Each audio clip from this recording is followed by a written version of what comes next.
Dentro de instantes, Tempo e Dinheiro. Apoio LS Tractor, tratores projetados para o hortifruti. Copavel, a força que movimenta o agronegócio. Risa Sementes, semeando o agronegócio do futuro. Lotus Biosoluções, excelência em produtividade. Seja assinante do Clube do Tempo e Dinheiro. Entre no Clube do T&D. E Inovipab, a ferramenta do produtor rural. No ar, Tempo e Dinheiro, com Karina Botião.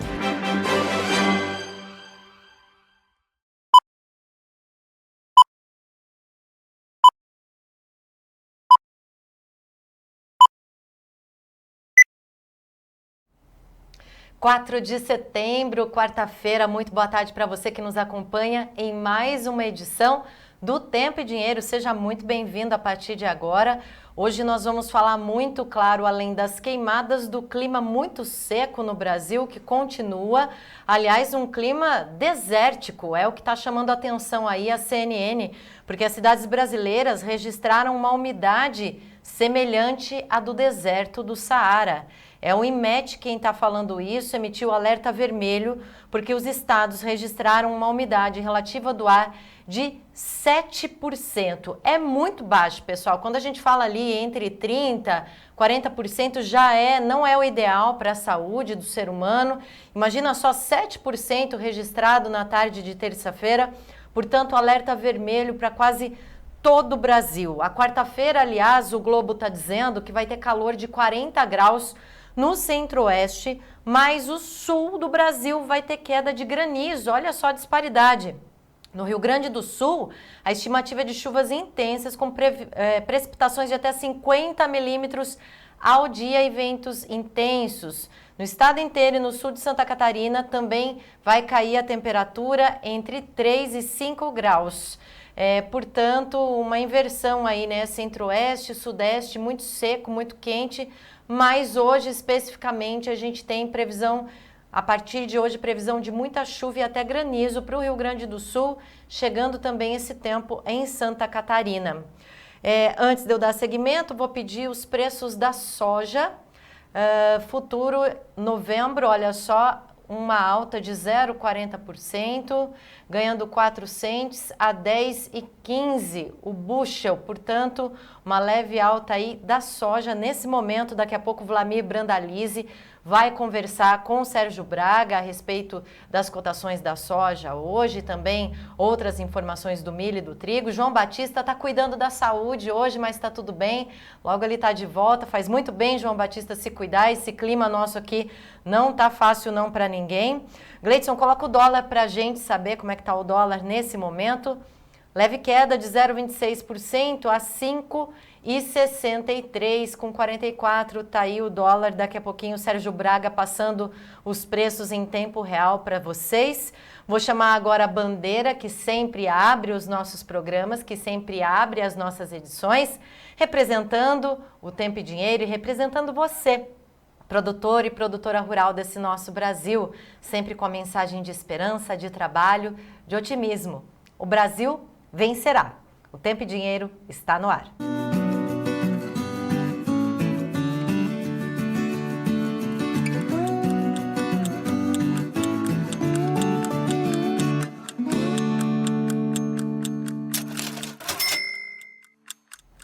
Sejam bem-vindos a mais essa edição do Tempo e Dinheiro. Hoje é quarta-feira, 4 de setembro. Vamos direto aos destaques dos nossos analistas, começando por ele, Vlamir Brandalize. Olá, amigos do Tempo e Dinheiro. João Batista, Mercadão. O cavalinho tá aí na porteira ainda, João. Poderia ter caído. O mercado até veio meio assustado de manhã. O relatório do USDA trouxe uma leve queda na qualidade das lavouras, mas em si não teve grande mudança. Melhorou os balcões, já vamos comentar isso aí, com balcão melhor. Condição do produtor está dentro dos melhores momentos aí em semana. Será que vai continuar? Já vamos comentar tudo isso no Tempo e Dinheiro. Esperamos vocês. O destaque vai ser mesmo o forte calor no centro do Brasil e a provável mudança de chave para chuva na segunda quinzena de setembro. Detalhes na previsão. Muito boa tarde, Karina Botião. Boa tarde a todos que nos acompanham nessa edição do Tempo e Dinheiro. 30 graus aqui na capital paulista, uma névoa seca formada em grande parte pela fumaça. Realmente, fuligem paira sobre a cidade de São Paulo, assim como algumas regiões do estado e outros estados do sudeste. Bom, nós vamos começar essa edição falando sobre o mercado do café. Em Nova York, nesse momento, o café segue com queda de 0,29%. Para o café arábica, a 242,10, recua 0,29% para o dezembro, porque para o robusta continua a alta registrada no mercado de Londres, alta de 1,85% nesse momento, a 4.839 dólares por tonelada. Portanto, café arábica segue descolado do robusta, que continua batendo recordes de alta em relação ao café arábica aqui no Brasil.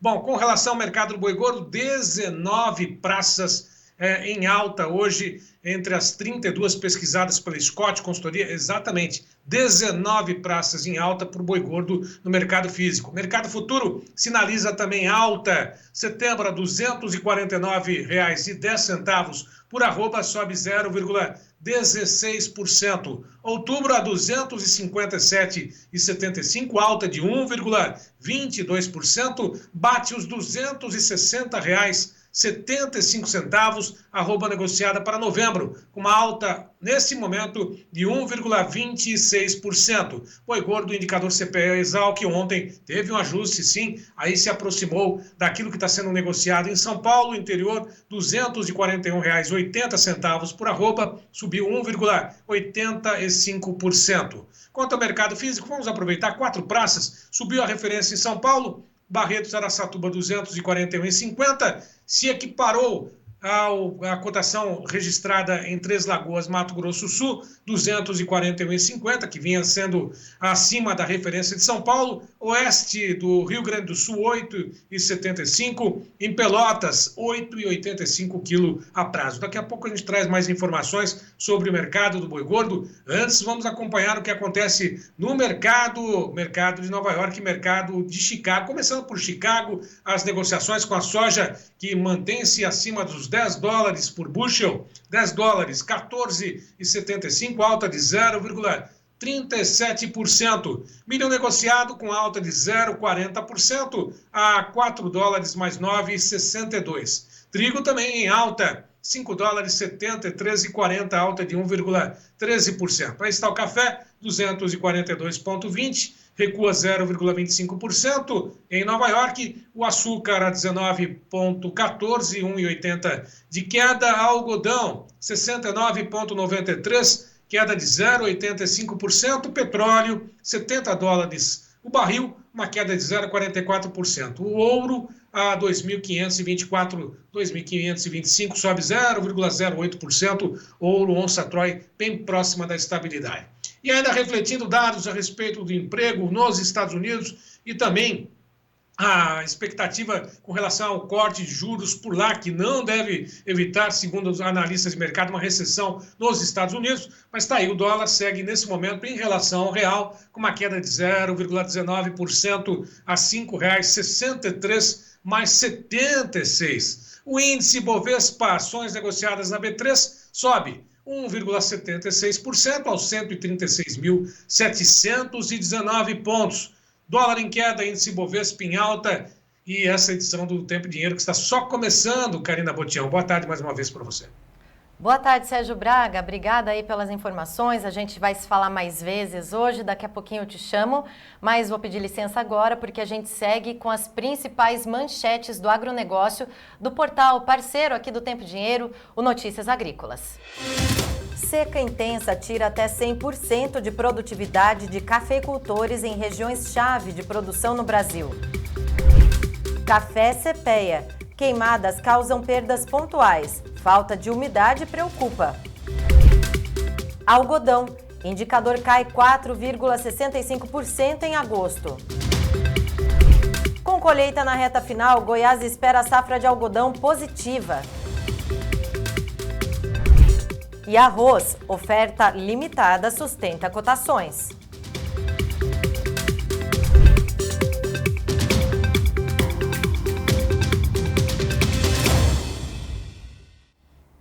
Olha, e voltando aqui às notícias internacionais, o Brasil e a Colômbia manifestaram profunda preocupação após mandado de prisão do MP da Venezuela, né, contra Edmundo Gonzalez. Está aí a manchete da CNN a esse respeito. E o comunicado diz o seguinte, que isso afeta gravemente os compromissos assumidos pela Venezuela no âmbito dos acordos de Barbados, naquele acordo em que o governo e a oposição reafirmam o compromisso com o fortalecimento da democracia, da tolerância, da convivência. Eles ainda encerram esse comunicado dizendo o seguinte: dificulta, ademais, a busca por solução pacífica com base no diálogo entre as principais forças políticas venezuelanas. Está aí o comunicado emitido pelos dois países. Agora, uma outra preocupação dos especialistas, mais propriamente dos economistas, está aí na manchete do Globo. O PIB forte eleva a preocupação com a inflação e pressiona o Banco Central a iniciar alta de juros. Já tem previsões de subida maior da Selic ou um ciclo mais longo de aumento. O editorial do Globo também repercutiu essa questão do PIB, dizendo que essa alta aí traz apenas uma satisfação fugaz.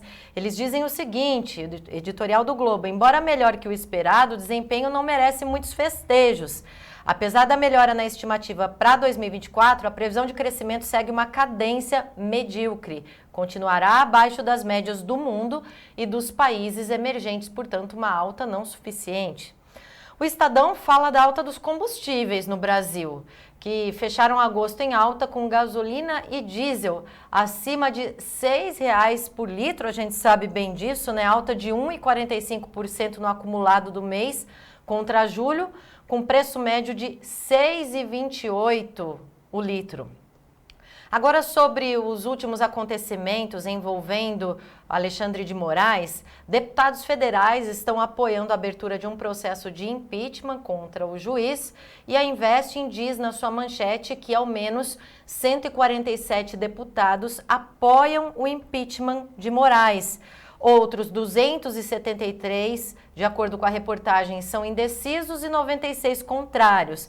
Lembrando que essa mobilização surgiu depois da divulgação de mensagens que indicariam que Moraes teria utilizado o TSE de maneira não oficial para fundamentar inquéritos sob a sua responsabilidade.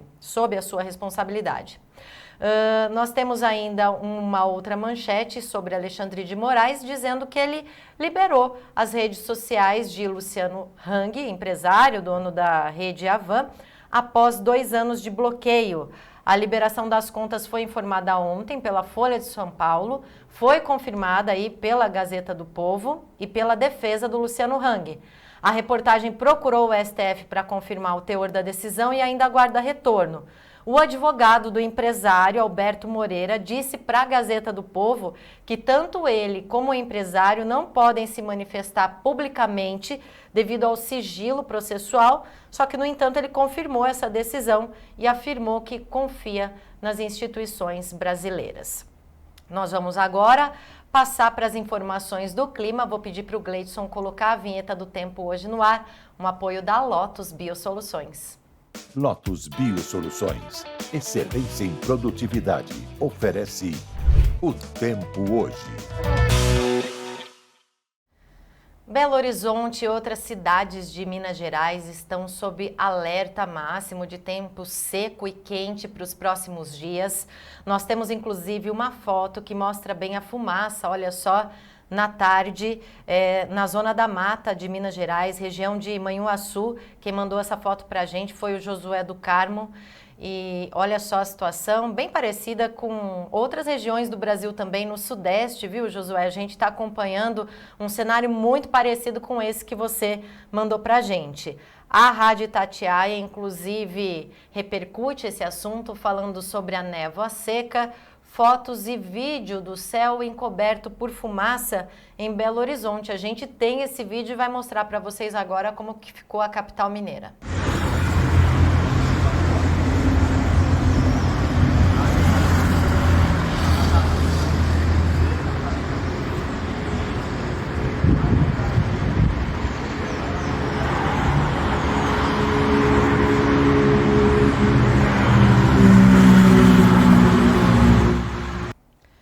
Não é só no estado de Minas Gerais, que a gente tem essa problemática da fumaça, né? O Brasil inteiro está sofrendo com isso, como eu disse, além do Sudeste, também Centro-Oeste.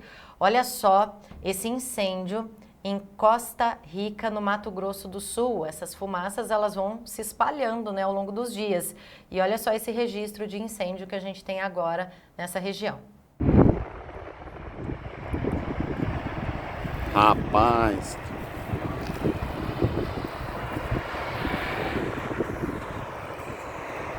o vento virou, agora o fogo pulou ali, ó, lá do outro lado, lá, ó. Deu um redemoinho de fogo, jogou lá, ó.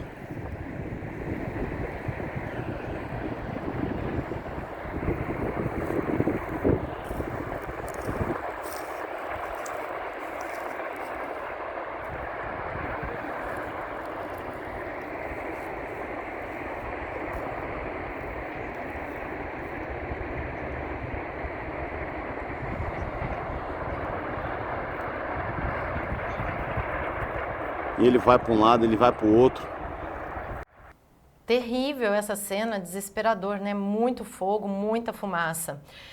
Ainda no Mato Grosso do Sul, a gente tem uma foto, o Gleidson vai colocar pra gente, de Santa Rita do Pardo. Quem enviou foi o José Renato, presidente do Sindicato Rural de Santa Rita do Pardo, no Mato Grosso do Sul, e ele explicou o seguinte para o João Batista, que essa fazenda queimou 90%, foi ontem à noite, mais ou menos 2.000 hectares queimados, completamente queimados. A gente tem ainda um vídeo que mostra essa situação. Porém, se esse...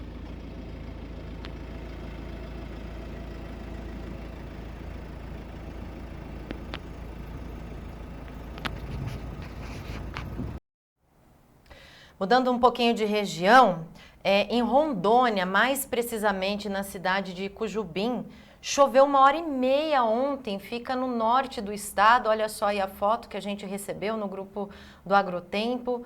Bastante chuva por lá durante 1h30, mas no estado de Rondônia. Agora, deve ter chuva no Rio Grande do Sul. Aliás, já chove hoje no Rio Grande do Sul. O IMET publica um alerta, inclusive, para chuvas muito intensas. Manchete do Agora Rio Grande do Sul. E ainda tempestades por lá, com previsão até de granizo para algumas regiões. Vamos saber em tempo real o que o satélite da NOAA mostra, se mostra essa situação para a gente. O Gleidson vai colocar. Realmente, confirma, olha só, toda essa mancha, essa cor amarelada aí passando pelo Rio Grande do Sul, centro-sul do Rio Grande do Sul, são chuvas acontecendo nesse momento no Rio Grande do Sul e chuva localizada bem no centro do Amazonas. Resto do Brasil seco, essa nebulosidade que a gente está vendo aí pelo estado de São Paulo, Minas Gerais, Mato Grosso do Sul. Goiás, olha só, também no Paraná, muita nebulosidade, mas chove sim no Rio Grande do Sul nesse momento. Vamos saber o que o Notícias Agrícolas destaca para hoje no clima. Rio Grande do Sul, o governo investe 1,2 milhão de reais na renovação da rede de monitoramento climático. Novo contrato inclui diagnóstico, recuperação das estações e desenvolvimento de plataforma para gestão de dados. Realmente é uma medida necessária e a gente vai acompanhar a que tempo isso vai ser implantado no estado do Rio Grande do Sul. A gente sabe o quanto a população espera por ajuda. Ainda hoje a gente tem entrevista sobre o movimento SOS Agro. Sérgio Braga vai falar sobre isso com um convidado especial. Então, muito importante que medidas sejam tomadas urgentemente para o Rio Grande do Sul. Daqui a pouco a gente vai falar mais sobre esse assunto com o Sérgio Braga. Voltando aqui ao clima, vamos saber do Cosmo IMET para os próximos 7 dias, como é que fica o clima em todo o Brasil. Amanhã, quinta-feira, dia 5 de setembro, bastante chuva ainda em todo o Rio Grande do Sul. Olha só, essa chuva subindo para Santa Catarina, toda Santa Catarina praticamente com registros de chuvas, não tão intensas quanto no Rio Grande do Sul. Alguma chuva passando ali pelo sul do Paraná também, no dia 6, mas ao longo da sexta-feira essa chuva vai para o mar. Fica um pouco de umidade ali no litoral de São Paulo no dia 7, sábado, mas é um Brasil bem seco no sábado, olha só. Umidade pelo litoral do Nordeste, mas não chega a ser em grande volume. No dia 8, que é domingo, aí a chuva volta bem ao sul do Rio Grande do Sul, olha só, uma chuva com volume maior ali na região sul do Rio Grande do Sul. Dia 9, segunda-feira, essa chuva também já se dissipa para o mar, e aí entre segunda e terça-feira, que é dia 10, o Brasil está essencialmente seco, com exceção ali de alguma umidade no Amazonas, no litoral da Bahia. No dia 11, o mesmo cenário. É importante que a gente ouça agora o nosso analista da Climaterra, o Ronaldo Coutinho, para explicar exatamente para a gente como é que fica o clima no Brasil, também a influência disso sobre as nossas lavouras. Vamos lá. Temos aqui, ó, por enquanto, a secura normal de setembro. Então, tem uma grande área de tempo seco aqui pegando o centro-oeste, o sudeste, partes do nordeste e partes do norte. Aqui começando pelo sul. Isso aqui é do dia 4 ao dia 8. Começando aqui pelo sul, vai ter uma chuva melhor aqui no Rio Grande do Sul. Hoje começa a chover no Rio Grande do Sul, a frente fria vai atravessando, já chega no final do dia à noite aqui em Santa Catarina e Paraná. Amanhã já melhora aqui no Rio Grande do Sul, talvez alguma chuvinha no norte, passa por Santa Catarina, passa para o Paraná e chove aqui nessa parte do Mato Grosso do Sul e sul de São Paulo. Então, entre hoje até a noite de quinta, a instabilidade passou aqui pelo sul. Tu vê que a metade norte Paraná nada, boa parte do Mato Grosso do Sul, boa parte de São Paulo. Aqui no Rio e Espírito Santo, talvez alguma chuvinha mais no final desse período ali pelo dia, deixa eu ver quando é que vai, pelo dia 8, mais ou menos, está pegando aqui 7, 8. Grande parte do país, tempo seco, que é o normal. O pessoal fala uma das maiores secas. Maiores secas é relativo. Maior seca desde quando? Porque a secura está dentro do padrão normal que se espera no verão, no inverno. O problema é que o verão entregou a situação ruim para o inverno. Esse ano, o padrão de inverno aqui, em termos de chuva, está estritamente dentro do que se espera. Até entre final de julho, agosto e primeira quinzena de setembro, é o período realmente seco nessa área onde não chove quase nada. Vai começar a mudar isso. Aqui ó, já melhorou um pouco aqui no oeste do Amazonas, Roraima, começa a aparecer as primeiras chuvas aqui em Rondônia, no Acre. Aqui principalmente deve ser ali mais pelo dia 7, 8, provavelmente. Aqui ainda não, aqui continua seco, só nuvens e chuvas aqui no litoral do Nordeste e pouca coisa. Na área verde pode ter alguma chuva isolada, nos tons de cinza praticamente nada. Aqui começa a mudança, ó. Lembra que no de ontem não tinha praticamente nada. Aqui já começou a aparecer essa chuva. Olha como melhora em Rondônia, melhora no Acre, começa a melhorar no Amazonas, Roraima, começa a aparecer as primeiras pancadas de chuva no centro-sul do Pará, na metade oeste do Mato Grosso, não que vai chover em tudo quanto é canto dessa área verde, não. Indica o quê? A entrada de umidade e começa a aparecer as primeiras chuvas. Aqui provavelmente do dia 14, 16 de setembro para frente. Entrou a segunda quinzena de setembro, vai começar a mudar o padrão. Em alguns locais já no dia 15 e 18, outros no dia 18, 20, outros no dia 20, 25. Então, ao longo da segunda quinzena de setembro, a chuva começa a fazer isso aqui, ela começa a vir nesse sentido. Então, vem melhorando aqui no Pará, no sul do Amazonas, no Mato Grosso, melhora já agora em Rondônia, Mato Grosso do Sul, Goiás e Tocantins, que ontem não tinha nada, já começa a aparecer. Esse tom de cinza aqui é mais nuvens do que chuva. Um outro pontinho pode ter chuva, mas é indicativo de quê? Entrada de umidade. Começa a melhorar em São Paulo, aqui no Café do Sul de Minas, na Mogiana, aqui também no Rio, a parte de São Paulo, no sul também, ó, aumenta a chuva no Rio Grande do Sul, melhora em Santa Catarina, na metade sul do Paraná, sul do Mato Grosso do Sul, Paraguai. Toda essa região aqui eu aconselho o pessoal a esperar o plantio pelo menos até o dia 15 e 16, nada, porque vai estar muito quente.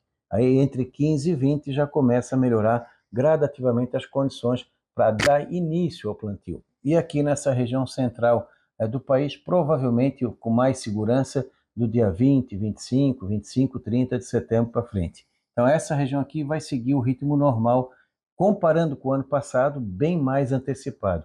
Ano passado, Goiás, Tocantins, partes do Mato Grosso, o pessoal só conseguiu plantar em dezembro.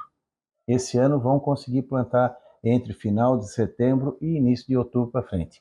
Nos próximos 46 dias, entre 19 de outubro, de setembro a 18 de outubro, dá uma senhora melhorada nessa região aqui, com chuvas de normal acima da média nesse período.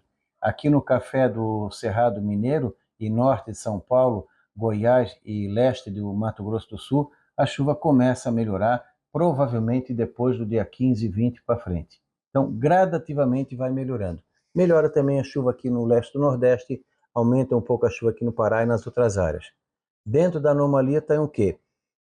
Diminuiu a anomalia negativa aqui, melhorou aqui no Rio Grande do Sul, diminuiu um pouquinho, começou a aparecer alguma anomalia próxima do normal aqui no oeste do Amazonas. O Nordeste é a única região que está estritamente dentro do padrão, um pouquinho acima, um pouquinho abaixo. Na temperatura, o outro destaque, que é o forte calor. Esse aqui pega bem o forte do calor, que vai ser agora do dia 8 ao dia 13, principalmente.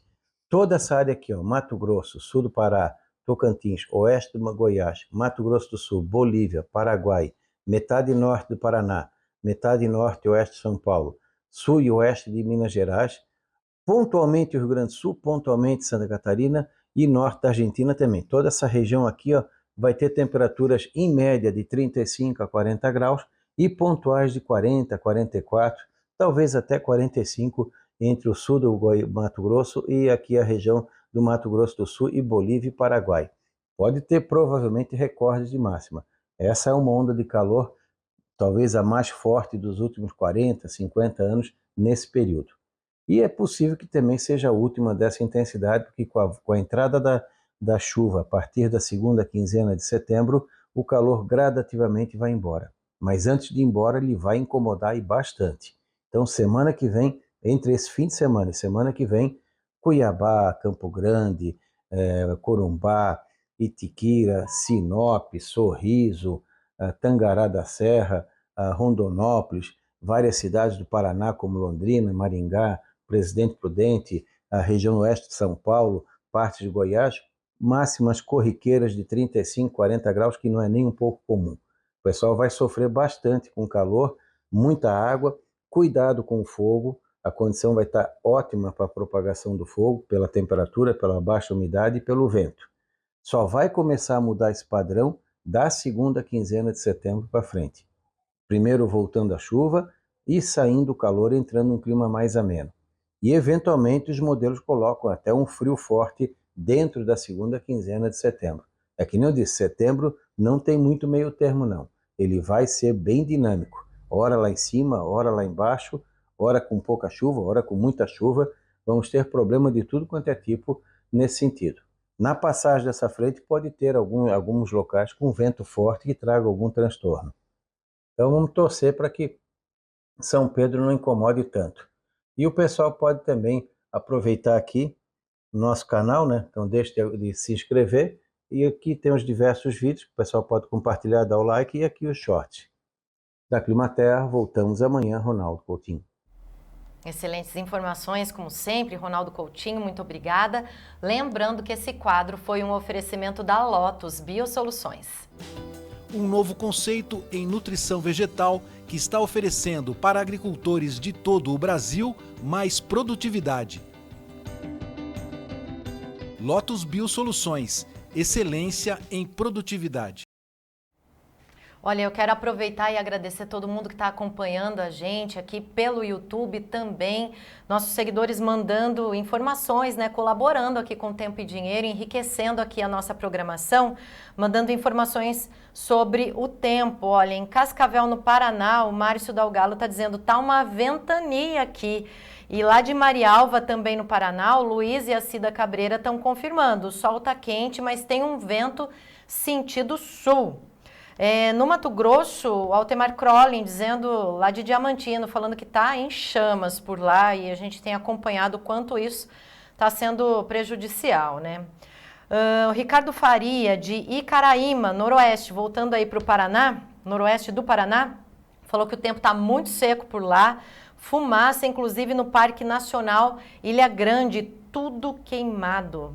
E na região de Pelotas, ali no sudeste do Rio Grande do Sul, lá de Canguçu, Rio Grande do Sul, Daniel Bandeira está dizendo que está muita chuva nesse momento por lá. Exatamente essa região de Canguçu, a gente mostrou agora há pouco no satélite da NOAA, bem onde estava passando aquela mancha amarela lá, que significa chuva pra gente, e ele está confirmando aqui pra gente que realmente está chovendo nesse momento. Portanto, muito obrigada a todos que estão colaborando, mandando suas informações aqui para o Tempo e Dinheiro, sempre enriquecendo a nossa programação. E quero aproveitar e fazer um convite para você que ainda não é sócio do Clube de Assinantes do TID. Seja um assinante, tenha acesso a conteúdos, a entrevistas exclusivas feitas pelo Giovanni Lorenzon, pelo João Batista Olive, pelo Sérgio Braga e outros colaboradores do Tempo e Dinheiro. 19998132915. 19998132915. Não perca mais tempo e seja o produtor rural mais bem informado desse nosso Brasil aqui com a gente, tá bom? Agora eu vou para o intervalo. Na volta tem Vlamir Brandalize falando de soja, milho, trigo e, claro, temos muitas outras informações. Não saia daí que a gente volta em um minutinho.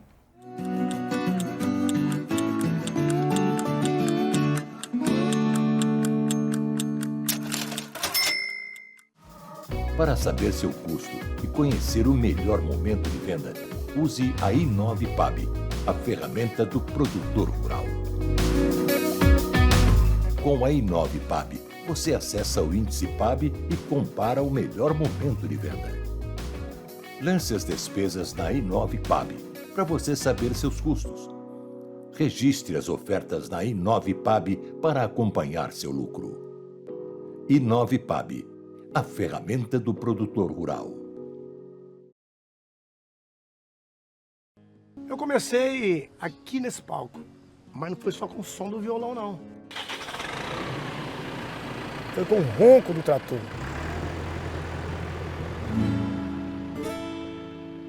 Eu sempre fui um produtor rural e quero crescer cada vez mais.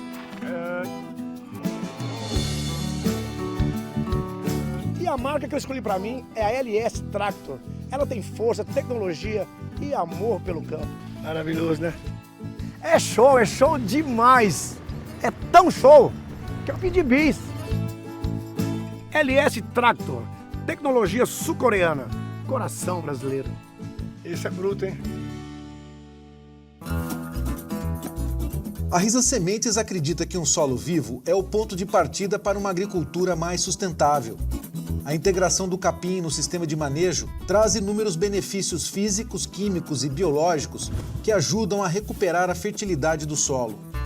Com sementes de alta qualidade e conhecimento, trabalhamos para difundir o capim como ferramenta de produtividade na agricultura e pecuária. Risa Sementes, semeando o agronegócio do futuro.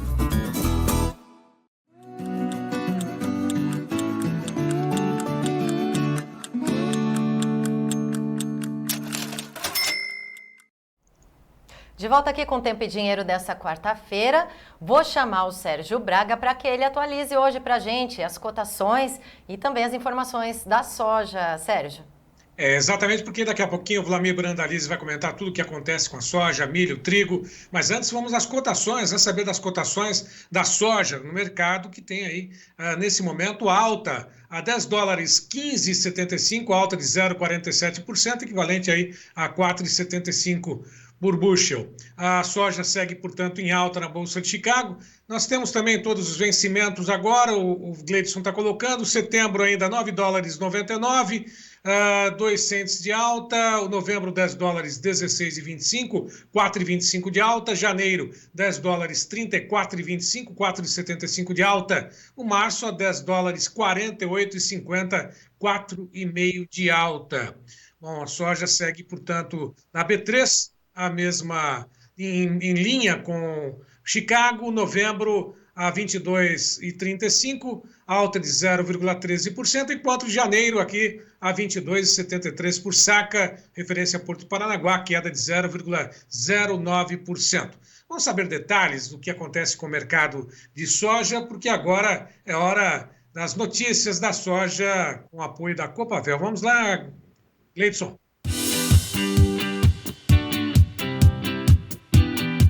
Notícias da soja com Vlamir Brandalize. A Apoio Copavel, um show de cooperativa.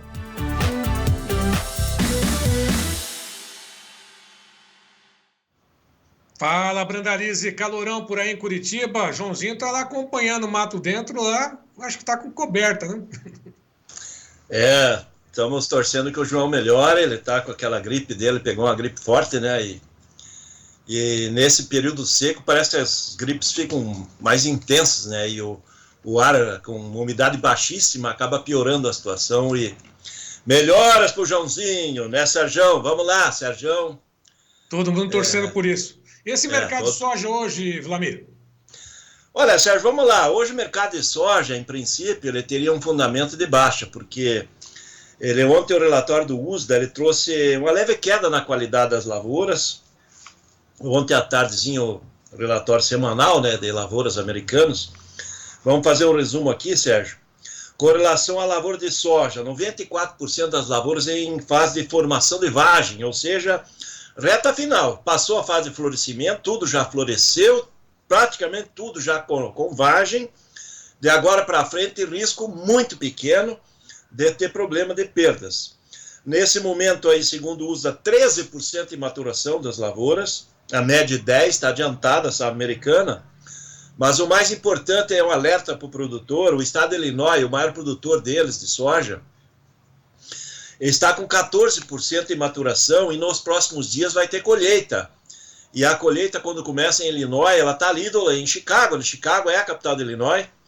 E a média é 3, então isso pesa. Quando as máquinas começarem a colher e o pessoal daqueles prédios altos ali de Chicago, que tem, dos 10 prédios mais altos dos Estados Unidos, tem 6 lá em Chicago, o pessoal lá de cima da torre fazendo negócios, ele vai olhar as colheitadeiras lá ao fundo, ele vai ver, o mercado começou a ter um volume de oferta, vai chegar soja. Então isso é importante, colheita vai começar ali em Illinois, o maior estado produtor. E nesse momento, segundo o USDA, tem 65% de lavoura boa excelente. Semana passada era 67%, caiu 2 pontos. Então isso seria levemente negativo. Mas se a gente olhar, o ano passado tinha 53%, hoje tem 65%. A safra está bem, mas o que está pesando ainda é o reflexo de ontem no mercado de soja. É um grande apoio que vem do trigo, Sérgio, porque as notícias de ontem, por exemplo, teve um acordo entre o governo da Ucrânia e as indústrias processadoras de trigo ali, que fazem farinha e massas e produtos de trigo lá na Ucrânia, fizeram um acordo com o governo para limitar as exportações, porque tem pouco trigo na Ucrânia esse ano, e automaticamente estão falando em 2, 3, 4 milhões de toneladas a menos de exportação da Ucrânia. Então esse é o primeiro ponto que já deu alavancagem ontem.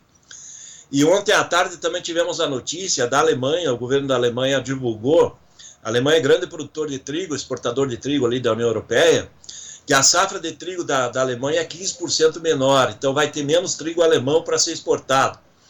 E, além disso, nós já temos a informação de que na Rússia a safra real de trigo é cerca de 10 milhões de toneladas a menos do que era no ano passado, provavelmente vai ficar abaixo de 70 milhões de toneladas, é uma safra menor, com menor potencial de exportação. Então isso dá fôlego para o trigo, dá fôlego pro farelo de soja, pro milho, e a soja pegou carona nessa brincadeira desses problemas aí que tem de fornecimento desse produto chamado trigo, né?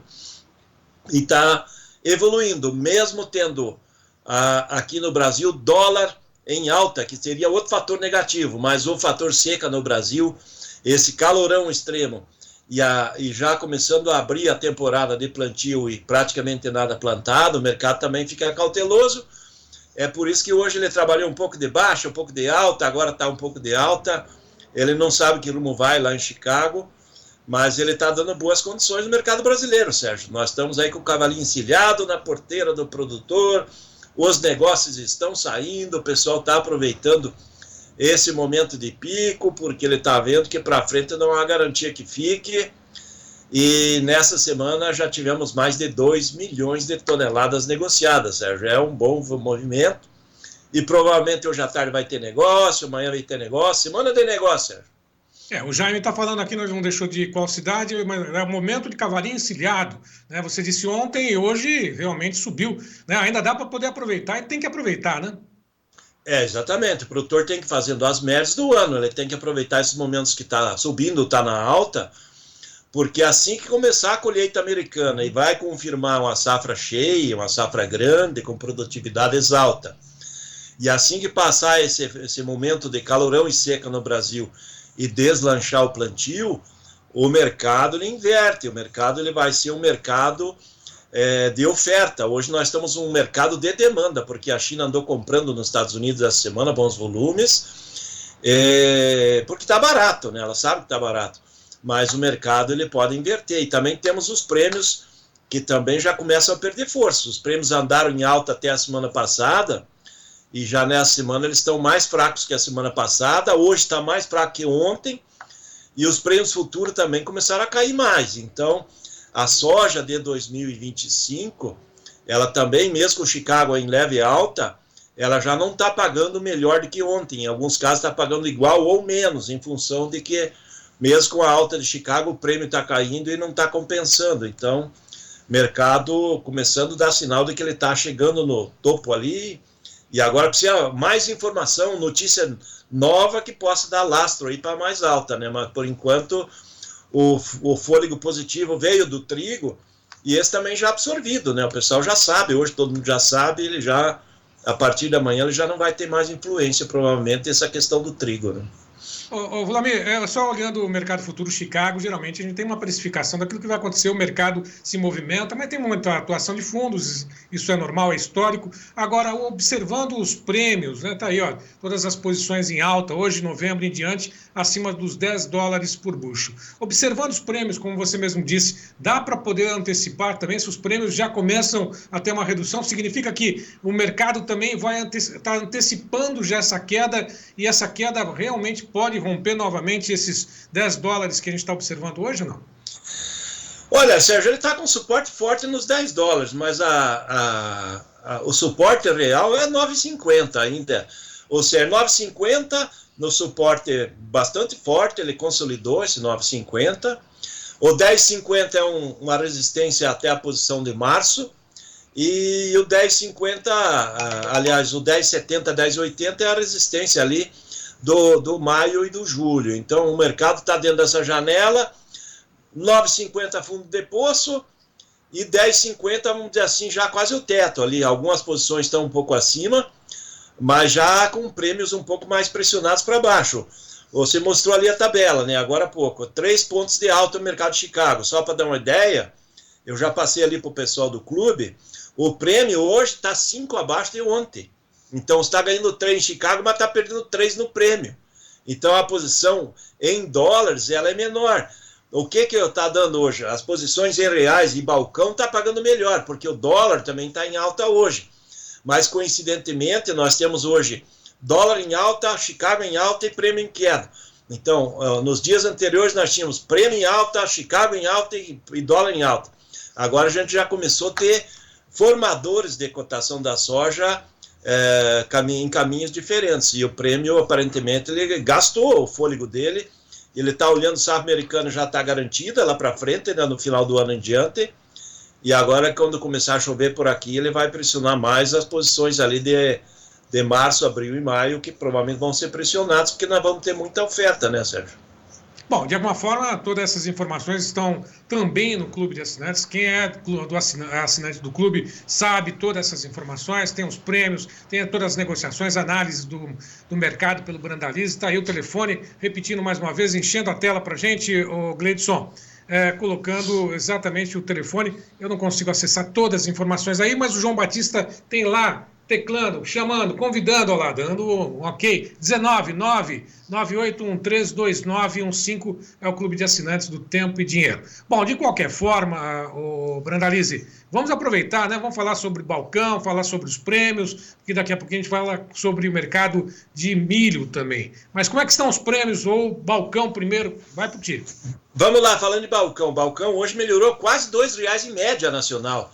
Justamente porque ainda estamos com o dólar em alta, Chicago aí subiu um pouco mais, e mesmo com essa pequena queda do prêmio, O balcão melhorou, só para dar uma ideia, fazer um spoilerzinho, o balcão ali no Mercado Gaúcho, ele começa com 121 nas missões, hoje ele está aí cerca de R$6 acima do que era o começo da semana passada, ali perto do Porto Rio Grande está R$125, os balcões não estão nos melhores momentos da temporada, mas não está longe, então ainda deu a chance do produtor estar dentro de um momento de balcão positivo.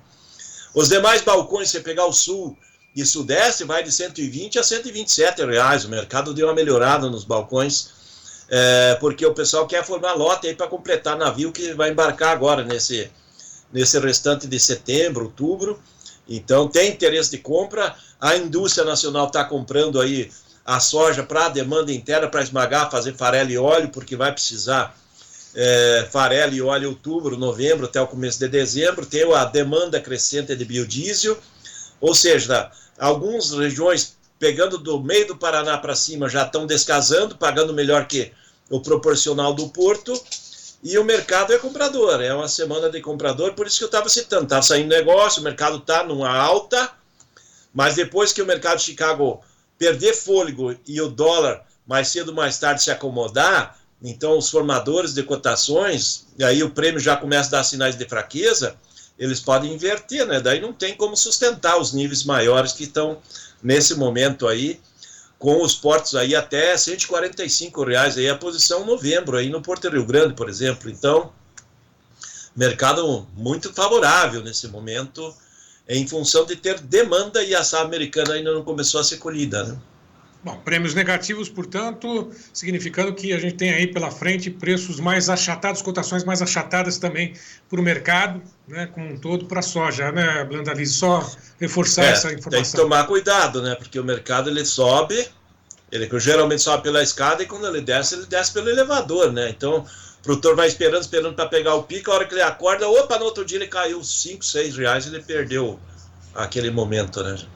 Bom, tem duas informações aqui, só comentários. O Isaías Jastzombeck, desculpe se eu não acertei a pronúncia, ele disse que vai subir a soja, será que deve subir um pouco até dezembro? E também tem a participação do Clério Montini, que ele vendeu soja ontem em Campo Grande a R$130 livre de impostos lá na ADM. Será que ele vendeu bem e a soja vai subir mais?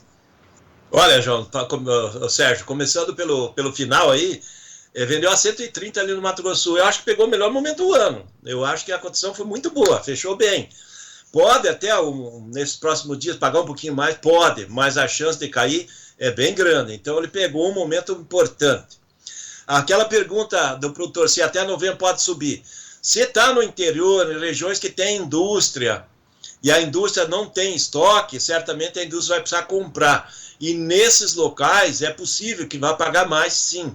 Mas não é geral. Na maioria das regiões, as indústrias, principalmente aqui no sul, estão cobertas de grão, partes do sudeste estão cobertas de grão, e ela vai passar o tempo, ela não vai precisar comprar, e daí o mercado continua atrelado ao que liquida na exportação. E daí a exportação vai estar vinculada a dólar e Chicago, né? O prêmio, aparentemente, ele já subiu o que era para subir, de agora em diante ele não mostra muito mais fôlego, né? Porque o pessoal, de agora para frente, ele só tem complemento de navio.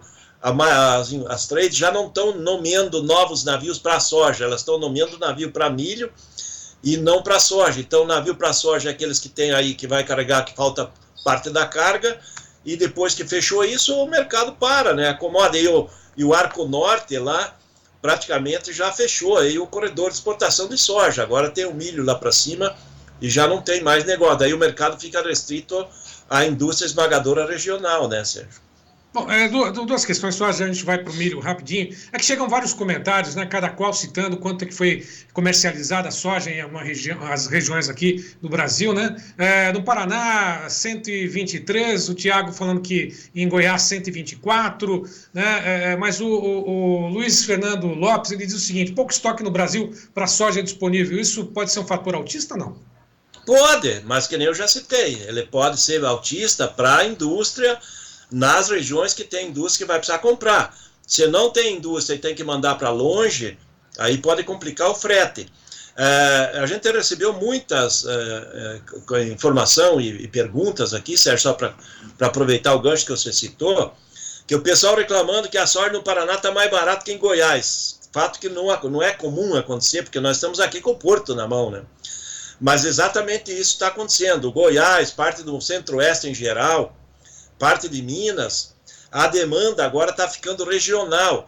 E aí o pessoal já está pagando mais no grão local do que é possível ganhar na exportação. E no Paraná ainda tem muito da soja para ser negociada. O lastro da formação de valores aqui é o valor que consegue na exportação, é o valor do porto, descontado o custo do frete, descontado o valor que se forma o lote, e daí chega no produtor. É por isso que hoje a gente olha, o preço do Paraná está mais baixo que em Goiás, está mais baixo que até em alguns lugares do Mato Grosso Sul ali foi comentado 130, no Paraná negociado de 120 a 125, que nem eu citei. Olha, o Paraná balcão, o melhor balcão comentado hoje pela manhã é Ponta Grossa 127 e negociou Campo Grande lá 130, veja, é o descasamento, é o mercado local pagando mais, justamente porque nessas regiões já não tem muita soja, porque a safra de soja foi menor esse ano.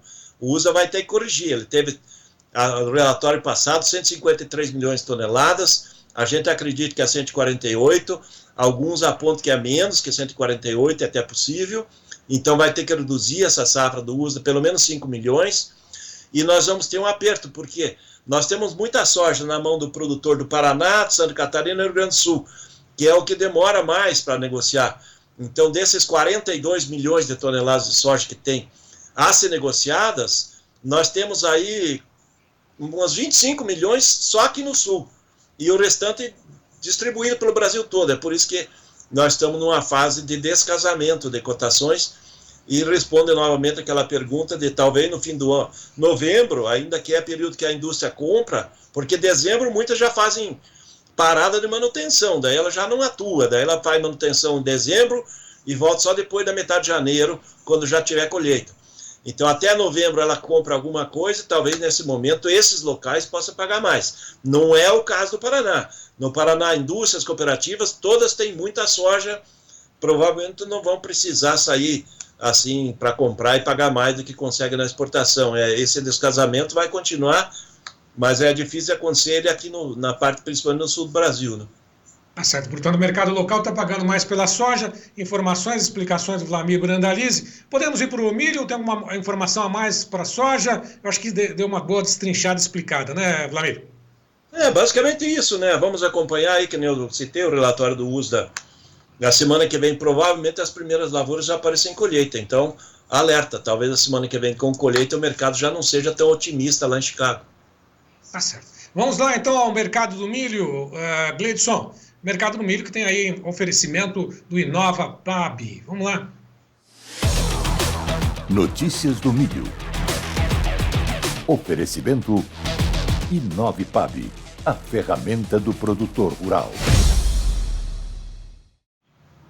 Bom, primeiro as cotações do milho. Chicago, $3,88, alta de 1,5. Dezembro, $4 mais 11, 1,75 de alta. Março, a $4,29,50, 2,25 de alta. Maio, $4,39,25, 2,25 de alta. Esse é o milho negociado em Chicago. Na B3, milho base Campinas, R$ 62,39. Setembro, sobe 0,39%. Novembro, R$ 65,37, 0,60 de alta. E o janeiro, R$ 68,77, alta de 0,41%. Chicago Chicago pegou carona também com a alta do trigo e a soja, Vlamir.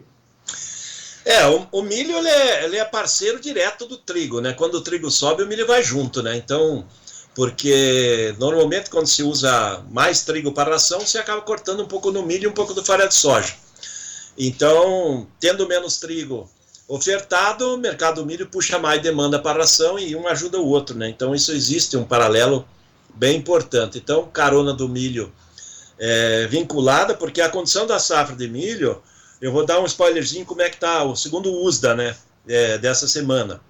90% das lavouras de milho em formação de espiga, então todas elas já pendoaram, já floresceram, estão 90% com a espiga.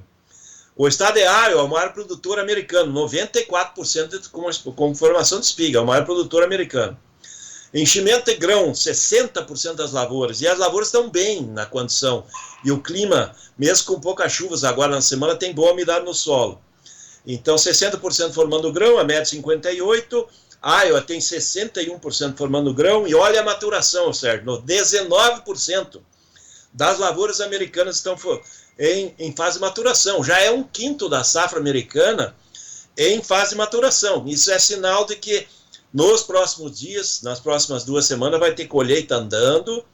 E quando a gente fala de 1/5 da safra americana, isso representa aí mais ou menos umas 80 milhões de toneladas de milho que vai ser colhida nas próximas semanas. É quase a safra brasileira, então é muita coisa em fase de ponto de colheita já. Isso é importante, né, Sérgio? E a qualidade das lavouras, 65% de boa, excelente, e o ano passado era 53%. Safra boa, nessa condição, nossa projeção da safra americana, de milho, 384,7 milhões de toneladas. É o número que o USDA apontou em agosto. Aparentemente, a safra vem chegando com condições dentro da normalidade. Safra pode ser considerada safra cheia. Período crítico passou. De agora para frente, praticamente é terminar de encher o grão e maturação e depois colher. Só alguma tragédia na colheita poderia trazer problema, mas aparentemente não tem isso previsto. Safra americana se definindo, a sorte do milho que ele está tendo apoio aí do trigo, e a oferta e demanda do trigo, a produção de milho, aliás, desse ano, é uma produção mundial menor do que o mundo vai consumir. A realidade vai ter menos milho do que o mundo vai consumir. Então dá para ver que nos próximos meses a cotação de Chicago está subindo. Se a gente pegar o setembro atual, Sérgio, com o setembro do ano que vem, dá quase $1 de diferença. Então, entre o setembro atual, 3,88, ou setembro do ano que vem, é mais de 4,5, 4,60. Então, está quase $1 de diferença a favor do futuro, ou seja, a cotação do milho futuro, ela é praticamente 20% melhor do que a cotação do milho presente. Isso é uma dica para o produtor da safrinha. O milho da safrinha 25 vai valer mais que o milho da safrinha atual, que terminou a colheita aí na última semana. Bom, independentemente da soja, do milho, né, nessas condições climáticas, se vem um relatório maior ou menor, com volume, né, no USDA, o produtor tem que fazer a lição de casa, que é justamente buscar o melhor momento e apresentar e operar as ferramentas disponíveis aí para não perder dinheiro, né, Vlamir? Exatamente. Quem precisa fazer caixa com o milho agora, né, que vai precisar vender, que eu vejo que tem alguns produtores querendo vender milho nesse momento e segurar um pouco de soja para vender em janeiro, essa soja por causa do ano fiscal. E ele precisa de caixa agora na boca do plantio. Ele tem a opção de vender um milho e fazer uma opção de alta aí na B3 aí para continuar aí com o contrato na mão para vender ele no ano que vem com a posição melhor e conseguir uma valorização, né, Sérgio? Tem essa possibilidade, como também tem a possibilidade de fazer, as revendas estão fazendo isso para o produtor faz o pagamento com milho disponível, como à vista, ele recebe os insumos como pagamento à vista, com os descontos possíveis, e ainda com a chance de pegar um contrato de opção de alta aí para 2025. Então tem maneiras do produtor trabalhar, a comercialização está evoluindo muito nesses últimos 2 anos para cá. Esse ano está evoluindo muito e o produtor tem que acompanhar. O produtor evoluiu bastante em questão de tecnologia, produtividade. Nós entramos muito fortes na era dos biológicos, que são muito bons, aí que está fazendo sucesso e resultado. Agora também tem que o produtor evoluir bastante também nos métodos de comercialização. Não ficar só esperando que caia do céu aquele número mágico. Hoje o número mágico tem que ser formado pelo produtor, né? Ele tem que buscar, né? Tá certo. Operações de barter, etc. São todas essas disponibilidades, essas ferramentas aí para um produtor. Alguma informação? Mercado, preços, balcão, prêmios, não?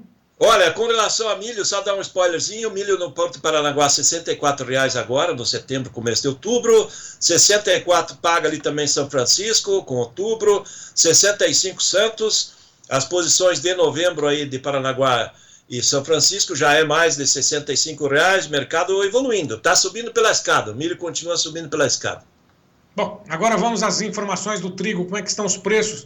Esse sim, ele tem dado suporte, como você mesmo disse, para a soja e para o milho. Aí está, setembro a $5,58,75, 6,75 de alta.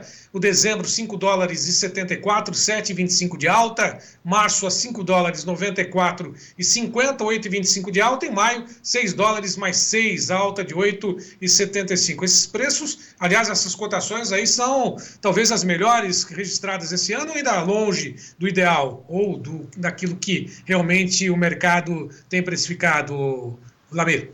Olha, Sérgio, ele está dentro dos bons momentos em algumas semanas, né? Ele está melhorando, está distante do sonho do produtor, né? O produtor esperava ver trigo perto de $7 o bushel, ainda está longe disso, né? Mas ele está caminhando forte aí para rumo dos $6. $6 com um prêmio internacional bastante forte, ele dá a condição do produtor brasileiro ter boa remuneração no trigo, né? Então, o trigo segue evoluindo, que eu já citei no começo, né? O trigo hoje ele está muito lastreado na menor oferta de países importantes aí, que é a Rússia, o maior exportador, provavelmente vai ter menos trigo para exportar do mundo, né? A Ucrânia, grande exportadora, fica ali em terceiro, quarto lugar entre os exportadores, também com menos trigo para ser exportado.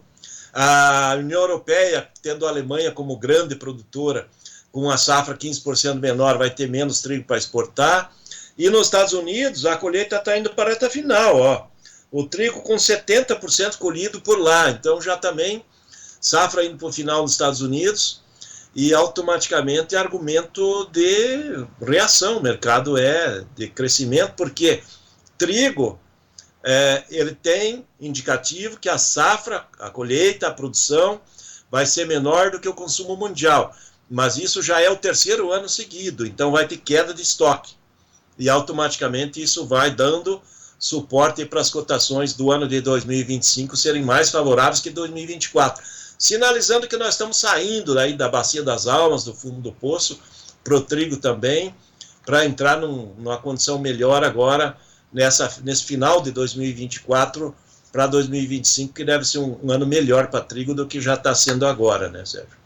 Bom, de alguma forma, o produtor ele não só fica com milho na produção, né? Ele tem outras culturas, né? Até porque muita gente reclamando, falando, o preço vai permanecer, vai ficar muito barato. É lógico que tem que levar em consideração que o milho também, aqui no Brasil, não é de uma safra apenas, né? São várias, né? Isso deve ser levado em consideração na hora da formação do preço e até mesmo da disponibilidade, não, Vladimir? Com relação a trigo e milho, ambos estão com cotação bastante baixa aí para o produtor no mundo inteiro, não é só aqui, não. O produtor do Paraná está colhendo trigo agora, nesse momento, e reclamando que o preço do trigo está baixo. A grande questão é que trigo é uma cultura aqui no Brasil que tem uma liquidez baixa, não tem comprador, os moinhos compram da mão para a boca. E aí nós dependemos de exportação, às vezes, de dar mais volume de exportação, dependemos do comprador vir a campo, porque se o produtor tiver para ir para vender, normalmente ele não consegue uma cotação, principalmente no período de colheita, né? E agora é colheita já no norte, noroeste, centro-oeste, na parte mais do meio do Paraná para cima, né? É a colheita de trigo, e normalmente colheita é complicado porque tem a oferta grande e os compradores e moinho levam da mão para a boca.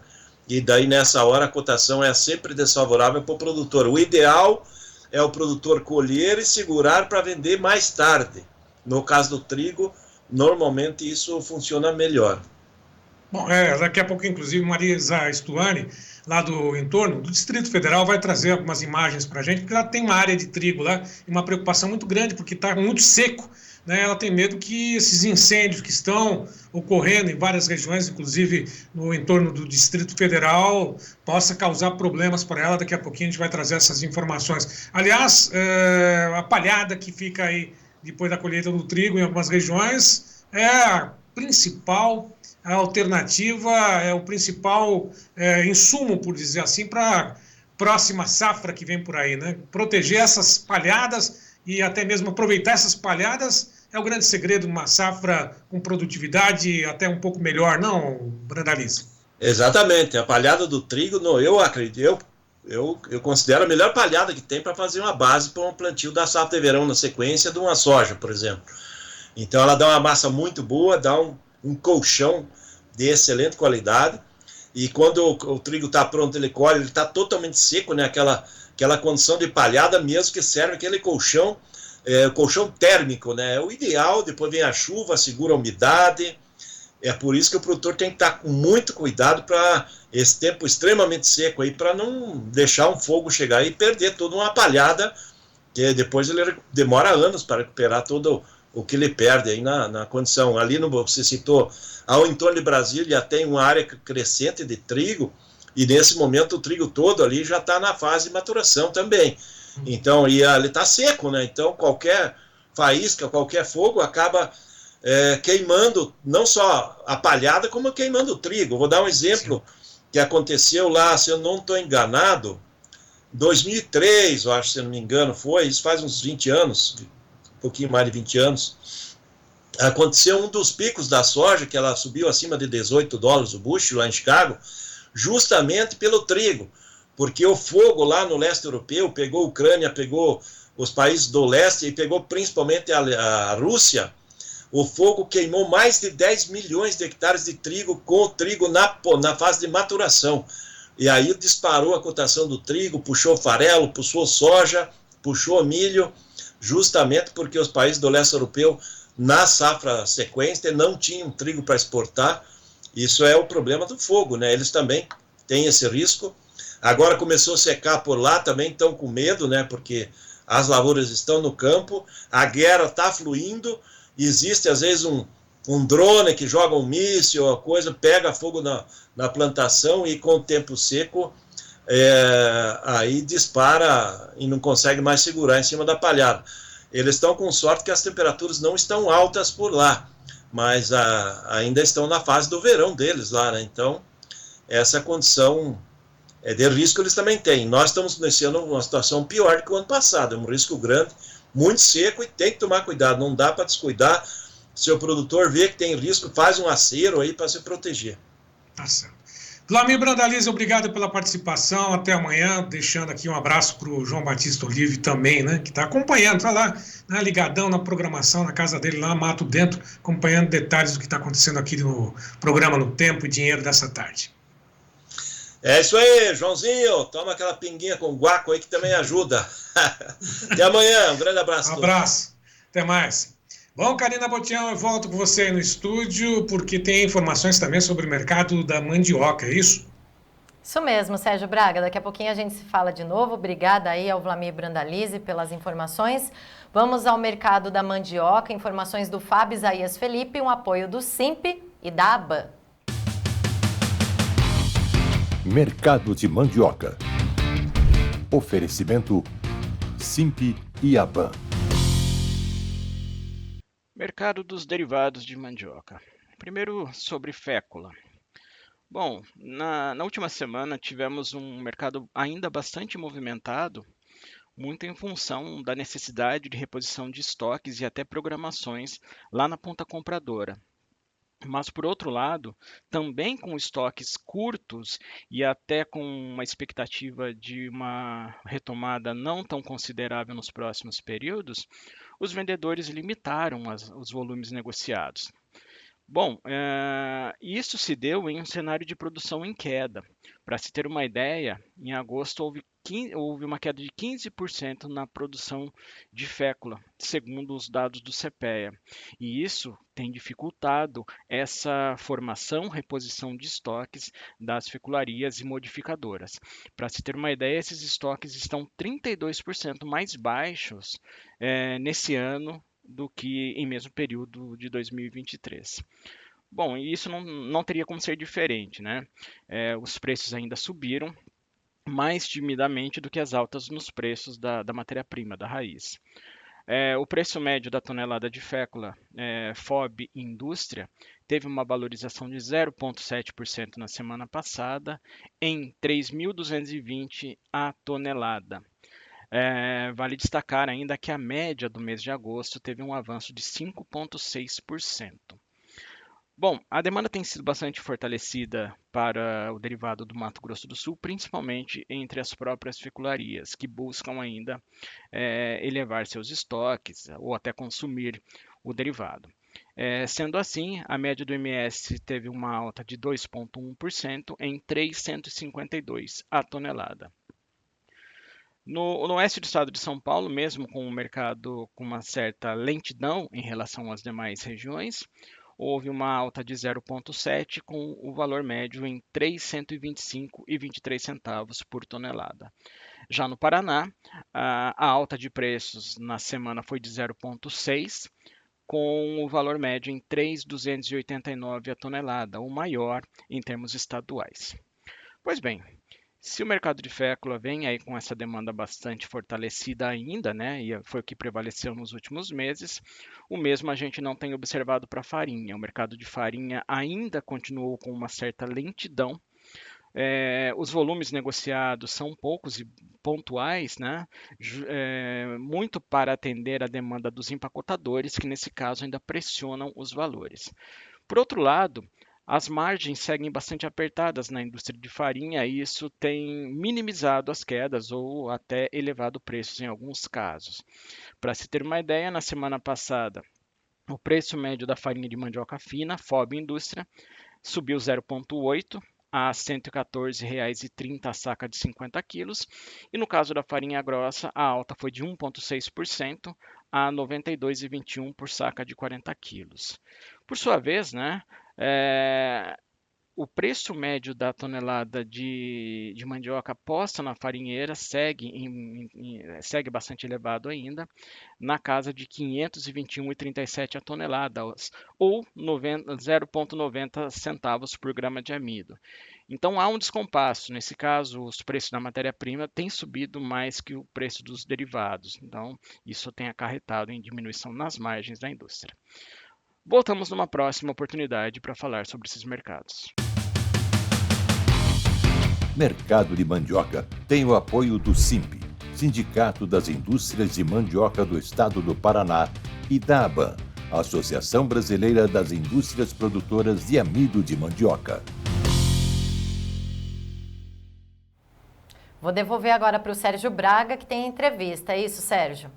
Exatamente sobre a dificuldade, as promessas que espera-se que sejam cumpridas do governo federal com os produtores que sofreram com a tragédia de maio lá no Rio Grande do Sul. Para tanto, nós vamos até Júlio de Castilhos, no Rio Grande do Sul, falar com Lucas Schaefer, que já está conosco, a quem eu agradeço a participação. Lucas, boa tarde para você. Antes de mais nada, gostaria de saber como é que está o clima aí. Está chovendo no Rio Grande do Sul nesse momento? Está frio ou não? Boa tarde, seu Sérgio. Tá uma garoazinha fraca aí. Não tá tão frio até hoje, não tá. No dia mais frio, já teve pior. Bom, nós tivemos aí, durante a Expo Inter, um anúncio feito pelo ministro da Agricultura a respeito de uma prorrogação de dívidas por 10 anos, carência de 2 anos para poder começar a pagar as dívidas dos produtores do Rio Grande do Sul, juros de 8% ao ano. Esta é a promessa, algo já foi efetivado, já foi disponibilizado. Quando é que deve sair esse acordo? Está dentro daquilo que era esperado por vocês? Sim, o que a gente tem hoje de concreto, ele apresentou para nós lá na Expo Inter, é 8 anos, até 10% de juros e 1 ano de carência. Então esse anúncio era para ter feito ainda na segunda-feira, mas como eles estão tentando baixar um pouco mais esse juro, aumentar um pouco mais esse prazo aí para pagamento, eles estão ainda estudando com o Conselho Monetário Nacional. Eu sei que estavam em reunião na segunda e na terça. Eu acredito que até sexta-feira e até essa semana aí vai ter mais algum anúncio referente a essas medidas. Bom, 10 anos eu joguei pela expectativa. São 8 anos, portanto, né, de prorrogação das dívidas. Agora, CMN, Conselho Monetário Nacional, já sinalizou a necessidade de que aqueles detalhes todos, né, nos contratos, né, nas informações com as letras bem pequenininhas, né, que ficaram praticamente sem condições de serem atendidas pelos produtores, exigências junto aos bancos, será que vai desburocratizar, entre aspas, para que vocês possam ter acesso a esses recursos, a essas medidas anunciadas, não?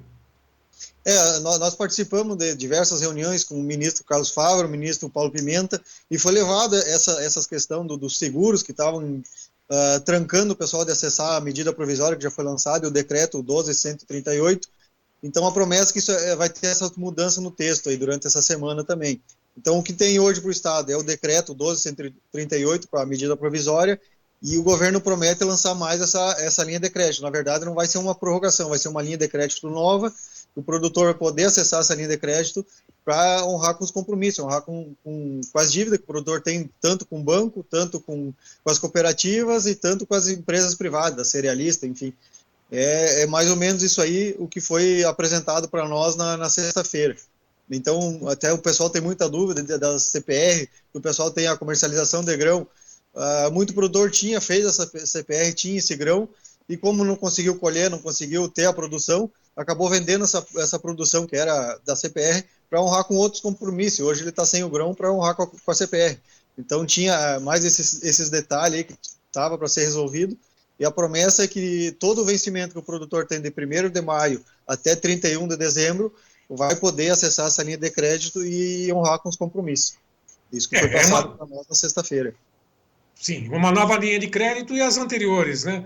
As dívidas anteriores, como é que ficaram? Muito produtor ainda continua negativado, pelo menos essa questão da negativação também seria uma das propostas, né, das alternativas oferecidas, entre aspas, pelo próprio governo. O que foi resolvido também nessa questão da negativação dos produtores e do pagamento daquelas dívidas anteriores e outras linhas de crédito? O que o pessoal tem, que vem acumulado das secas aí dos outros anos, os vencimentos que estão dentro desse prazo aí de 1º de maio até 31 de dezembro vai se enquadrar nessa. O pessoal vai poder acessar essa linha de crédito nova ali para poder quitar essa dívida. Então, o que eles explicam para nós, assim, até 31 de dezembro o nosso estado está em calamidade. Então, por isso que tem esse limite dessa data aí para o pessoal poder acessar esse crédito e poder estar pagando essa dívida que o pessoal tem, independente da origem da dívida. O que tem investimento dentro desse prazo aí, o pessoal vai poder acessar essa linha de crédito e fazer o pagamento. E outra coisa que, assim, o que a gente gostou da linha de crédito é porque, de repente, não ia adiantar um prazo maior de 15 anos, sei lá, o 13% que a gente estava brigando, estava peleando aí, e não ter um fundo garantidor. Essa linha de crédito vai ter um fundo garantidor, então o pessoal vai poder acessar essa linha de crédito mesmo estando sem limite, mesmo estando sem ter garantia para dar para o banco. O fundo garantidor vai auxiliar o produtor a acessar essa linha de crédito. E sobre a desnegativação, eu não sei como é que pé ela está, eu sei que ela foi aprovada pelo Congresso, é uma PLN, o número dela é 25, se não me engano, e então essa linha essa PLM, ela não desnegativa o nome do produtor, não só do produtor, mas todo o CNPJ do Estado aqui. Então, ela só autoriza o banco a liberar o financiamento mesmo estando com o CPF sujo, mesmo estando com o CPF negativado. Então, no nosso entendimento, o produtor vai poder acessar essa linha de crédito com o fundo garantidor e vai poder estar pagando essa conta, o boleto, seja o que for, que está trancando o CPF, está deixando o CPF sujo, né? Tá certo. Bom, quando for efetivada e realmente disponibilizada todos esses recursos, essa nova linha de crédito aí de recursos, né?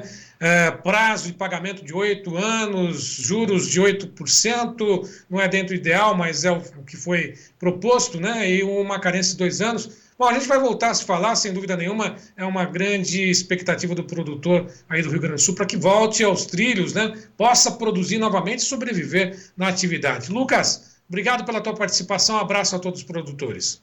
Obrigado, Sérgio, obrigado pela oportunidade. Obrigado a vocês. Bom, Karina Botião, eu volto contigo aí no estúdio, tem mais informações dessa edição ainda do Tempo e Dinheiro, não é isso? Isso mesmo, Sérgio Braga, a gente já se fala novamente. Eu vou agora com os preços dos hortifrutis, um oferecimento da LS Tractor.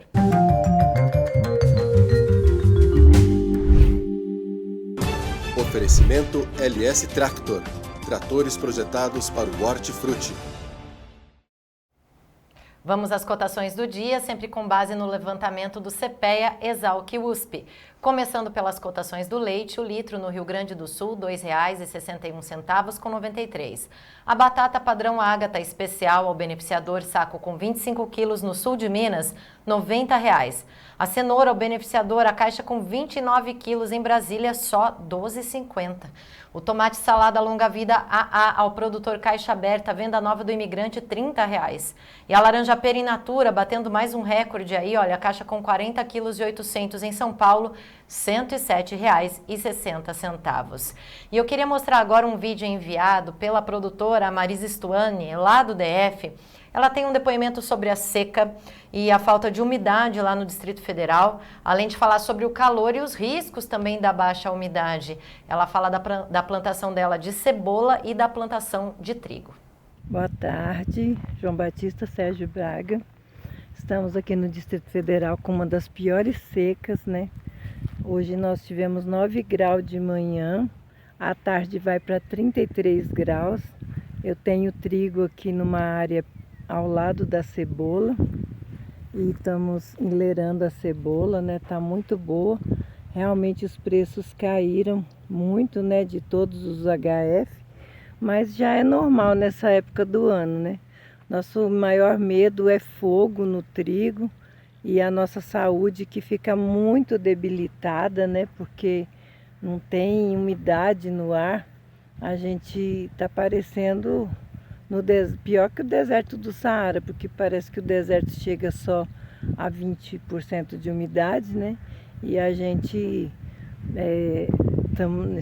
ontem deu 7% de umidade e hoje parece que vai ser 8%, alguma coisa desse tipo assim, né? Então é muito difícil mesmo. Mas o cerrado brasileiro é assim, né? E a seca está sendo boa para o trigo porque dá uma chuva, derruba, né? E a cebola também fica curada com essa seca, né? Mais rápido. Por isso talvez que os preços estão mais baixos, porque está entrando um volume muito alto de cebola, né? Mas estamos na mão de Deus, né? Vamos aguardar, né? O que vem por aí para que a gente consiga contornar e suportar, né?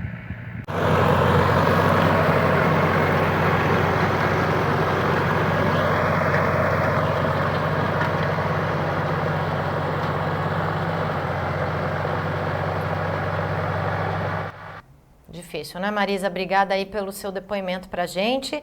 Eu vou voltar agora com o Sérgio Braga para os preços do café. O mercado que segue atento ao clima aqui no Brasil, no Vietnã, nem se fale, na Indonésia, parece ter um mantra em relação a isso, mas de qualquer forma, o mercado de Nova York para o Arábica descolou de Londres. Londres já encerrou negociações com alta de 3,11% a $4.901 por tonelada, uma alta de $148 por tonelada hoje, isso para o café em Londres. Com relação ao café arábica na Bolsa de Nova York, que a gente observa agora, que passou a operar do lado positivo, vinha descolado e agora sobe 0,56% a 244,15 o dezembro. Demais posições, a gente observa também negociações mistas ainda. Setembro aparece na tela, 246,10, a queda de 0,26%. Pouquíssimos negócios, só no início das negociações em Nova York, pela manhã, depois parou. Dezembro, 243,80, 0,41 de alta. Março, café, 241,95, 0,37 de alta. Maio, 240 cents, alta de 0,38. Na B3, sacas em dólares, a $298 o setembro, também negócio só às 11h21. Da manhã, e o dezembro aí sim, alta de 0,75, $296,70 por saca. Bom, com relação ao café, nós temos inclusive informações a respeito do que acontece com o fim da colheita lá na região do Triângulo Mineiro, lá em Araguari. E quem mandou essas informações, esse vídeo, no fim da colheita, foi o Maílson Antunes Pereira. Dá uma olhadinha no finalzinho da colheita do café por lá. Aí, João Batista, ó, acelerado aqui, acabando a colheita aqui hoje. Acabando a colheita 2024 aqui, Araguari, Minas Gerais.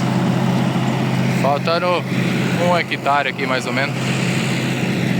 E pensa num calor que tá aqui hoje, viu? Tá insuportável aqui hoje. Tá terrível, hein? A seca aqui tá brava. Acabamos a colheita ontem, João Batista. Beneficiando aqui os últimos lotes aqui. Agora pode mandar chuva, João. Agora nós quer chuva. Valeu, abraço. É extremamente seco, com a chuva que não veio ainda, mas a florada já começou também. Mostra aí, Maílson. Bom dia, amigos do Tempo e Dinheiro. Ó a florada aí, ó. Florada do cafezal. Araguari, Minas Gerais, dia 4 de setembro. Aí, João Batista, ó. Nós acabou a colheita ontem. E o começo da colheita 2025 aí, ó. Daqui pra lá tem muita água a passar debaixo da ponte, né? Vamos ver se vai ser uma colheita boa ano que vem. Bom, e o café arábica tem ficado para trás em relação aos preços do café robusta. Como a gente tem observado nos últimos meses, o robusta tem batido recordes de alta e pela primeira vez na história, os preços do mercado interno aqui do café Conilon ultrapassaram os valores do café arábica. Ontem eu falei sobre esse assunto com o Fernando Maximiliano da Stonex a respeito dessa desvalorização, entre aspas, né? Na verdade, valorização do arábica e também do Conilon, mas só que uma alta maior para o Conilon. Dá uma olhadinha que o Fernando Maximiliano conversou conosco ontem no Clube de Assinantes. É realmente algo inédito, tá? A gente vê os preços de café robusta ultrapassando as cotações de arábica, que a gente fala, né, do indicador do CPE, que é o café tipo 6. Claro que existem variações de preço, né, tendo em vista até as variações dos padrões de qualidade que a gente tem, né? Isso é sem sombra de dúvida, mas é um fato inédito, é algo histórico e é um cenário, tá, Sérgio, que tem refletido em uma condição global de oferta reduzida, oferta apertada de café robusta.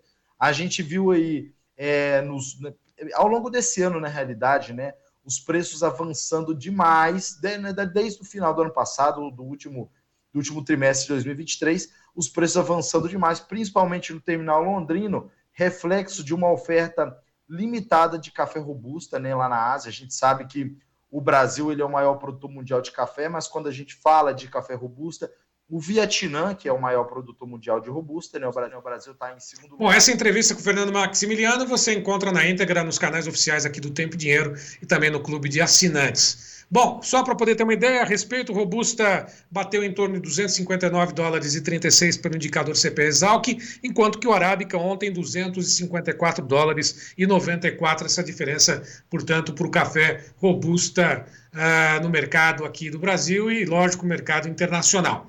Vamos agora às notícias do mercado, né, de commodities, porque o Maurício Beninello já está conosco. Mercado de commodities, Gleidson.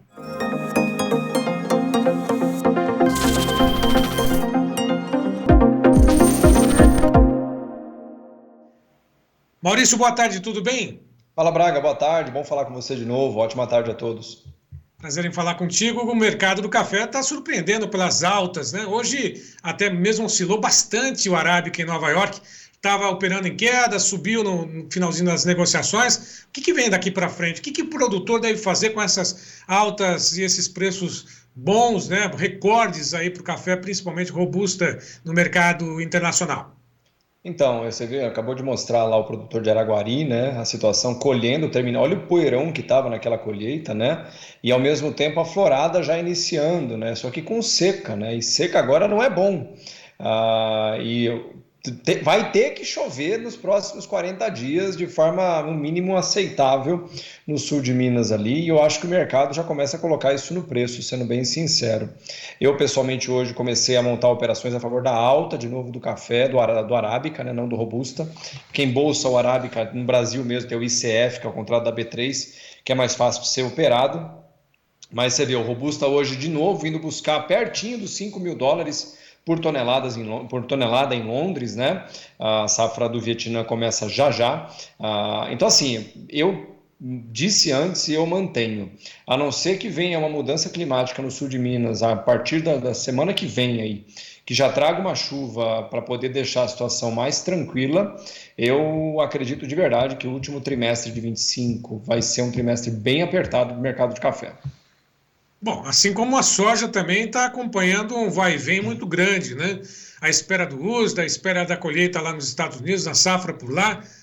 O que o produtor também aqui de soja deve acompanhar, né, essas oscilações no mercado, né, esperar o preço subir mais? O que ele deve fazer, né?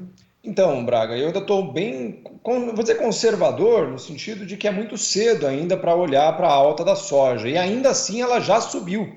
Né? O contrato maio, por exemplo, que é o que eu estou monitorando mais de perto, ele veio de 10,05 para 10,65 nesse momento.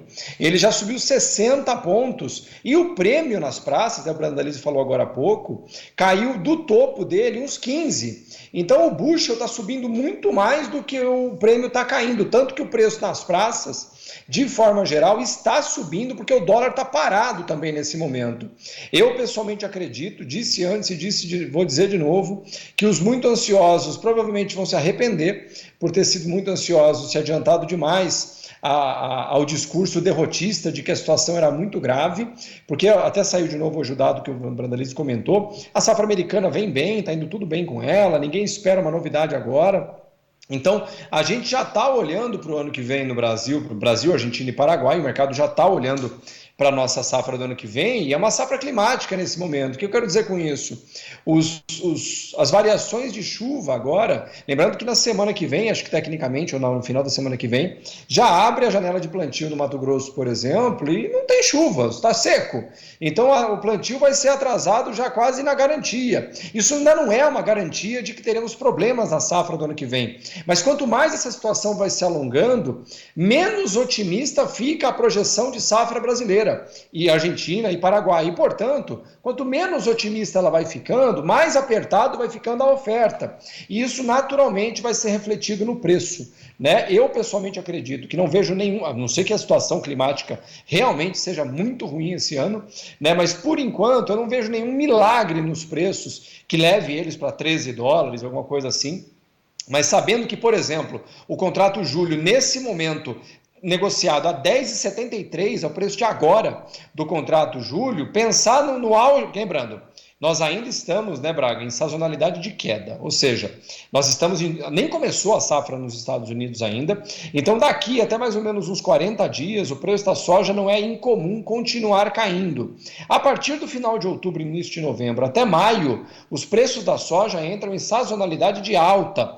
Então, no topo da sazonalidade de alta, não me parece nem um pouco fora do radar por enquanto, ver soja nos 11,50 ou até nos 12, né? Porque, lembrando, a safra brasileira é a maior do mundo em soja, porém, o contrato de Chicago de soja diz respeito à safra dos Estados Unidos. E, portanto, sabendo que agora eles nem colheram, e o bushel no contrato julho já está em 10,73, e no contrato julho a mínima foi em 10,16, já subiu basicamente 60 pontos também.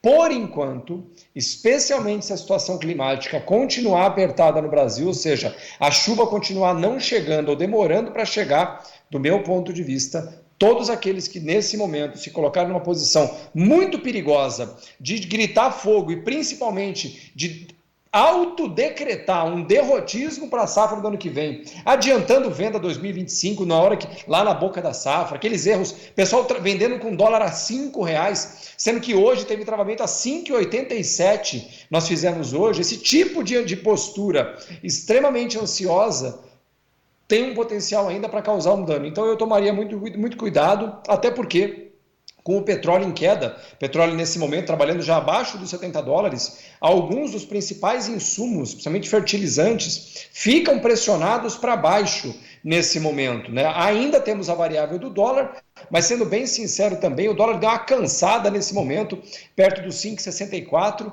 Na verdade, ele está nessa mesma faixa de preço, Braga, desde o dia 29 de agosto. Já vai fazer uma semana, e isso agora, por enquanto, é algo otimista para o agricultor médio. O que eu pessoalmente acredito mesmo é isso. A soja já começa a dar sinais de que o fundo dela, como o Brandalize falou, provavelmente ficou para trás do bushel.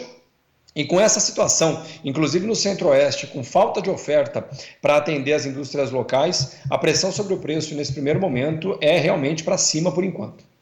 Bom, você tocou nessa questão toda do petróleo. Bom, alerta está sendo feito todos os dias. Você, com o João Batista, e há anos que você vem falando sobre essa questão toda da proteção, de tentar, né, de buscar as melhores alternativas para poder depois, na hora da safra, não entregar aos preços ofertados lá embaixo. Isso acontece. O próprio Rodolfo Miranda estava falando que ontem nos comentários falou a respeito do petróleo, né? Abaixo dos $70, hoje permanece abaixo dos $70. O que explica, e para poder finalizar, o diesel com uma nova alta, Maurício? O diesel com nova alta, não sei se é em algum lugar específico, viu, Braga? Porque a Petrobras não anunciou alta no diesel, na verdade, provavelmente, nesse momento, eu vou dar um número aqui aproximado, tá, Braga? A Petrobras não tem uma pressão de queda ainda no diesel, mas ela está tendendo, se ela quisesse hoje, ela poderia até baixar em uns 10 centavos, o que provavelmente não vai acontecer, porque é muito pequena a variação. Na gasolina, por exemplo, 2,94, 2,91, a Petrobras poderia baixar o preço em uns 20 centavos nesse momento já na gasolina. Então, assim, lembrando, né, algumas refinarias pelo Brasil, na Bahia, por exemplo, que ela é privatizada, eles têm flutuações que são de mercado, né? Então, lembrando, um dia pelo outro muda o preço, mais ou menos como funciona nos Estados Unidos, onde todo dia o preço da gasolina ou do diesel é alterado. Mas, nesse momento, o petróleo estar em queda, o Braga, sinaliza claramente um mercado recessivo nos Estados Unidos, né? Ou seja, o mercado americano está freando. Hoje, por exemplo, saiu um indicador de abertura de vagas de emprego, né, nos Estados Unidos, o JOLTS, J-O-L-T-S, né, eles estimavam 8 milhões e 100 mil vagas abertas, abriu 7 milhões e 600 mil.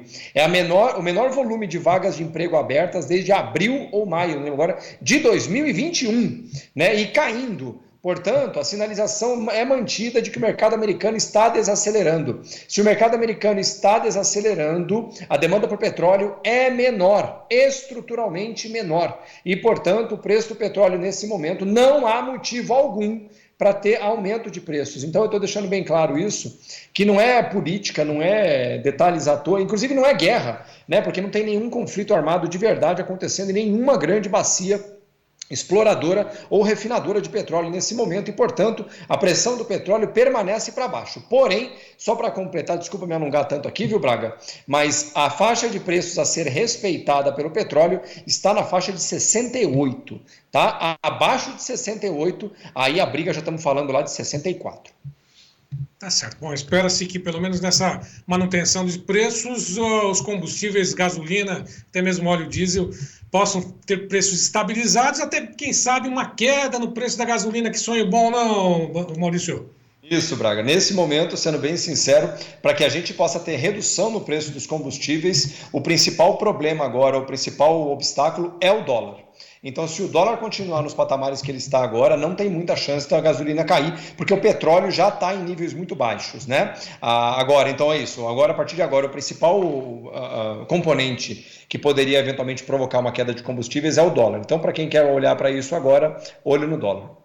Tá certo. Maurício, um abraço para você, até amanhã. Obrigado. Se Deus quiser, Braga. Ótima tarde a todos. Igualmente. Bom, Gleidson, por aqui eu vou emendar as notícias da pecuária. Vamos lá?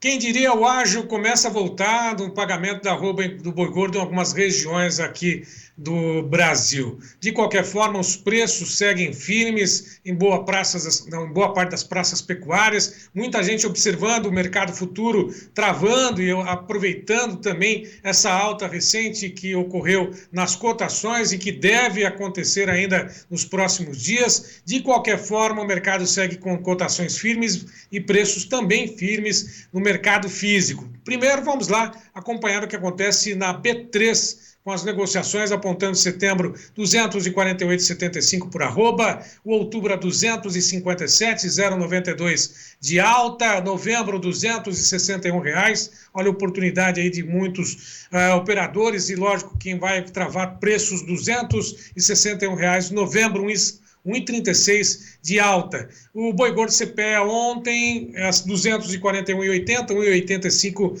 de alta. Mercado físico, 19 praças hoje em alta. São Paulo, Barretos, Araçatuba, a 241,50, Três Lagoas 241,50, não aparece o Paraná, mas também 241,50, a prazo já descontado, 245 bruto, Oeste do Rio Grande do Sul 8,75 a prazo, Pelotas 8,85 a prazo também, boi comum. A próxima tela, sul da Bahia, o Bahia ao sul 212, a oeste da Bahia 216,50, MT ao norte 212, sudoeste do MT R$211. Mercado segue firme para a arroba do boi gordo, o mercado futuro sinaliza também essa firmeza no comecinho desse mês de setembro e, lógico, expectativa de uma redução da oferta de fêmeas e também uma redução na oferta de animais para a indústria que tem reduzido as escalas de abate em boa parte das praças pecuárias. Karina Botião, com você. Fechamos por hoje, Sérgio Braga? Fechamos por hoje. Muitas informações, Joãozinho acompanhando de perto, né, lá do Mato Dentro, todas as informações dessa edição, Karina Botião. Com certeza. Muito obrigada aí pelas suas informações, pela sua colaboração e entrevistas hoje, Sérgio. Boa tarde para você. Até amanhã. Até amanhã, Sérgio. Até amanhã para você também. Muito obrigada pela companhia.